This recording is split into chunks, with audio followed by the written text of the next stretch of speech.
Hello viewers, কি অবস্থা? আসসালামু আলাইকুম। সবাইকে অনেক অনেক শুভেচ্ছা ও অভিনন্দন।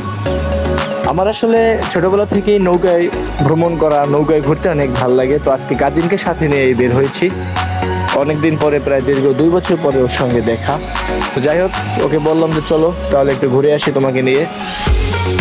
তো অনেক সুন্দর প্লেস, আপনারা আসবেন গাজীপুরের ইসলামপুর টু কাশিমপুর। এটা হচ্ছে কাশিমপুর জায়গা, খুবই সুন্দর, খুবই সুন্দর। সাথেই থাকুন। ধন্যবাদ সবাইকে।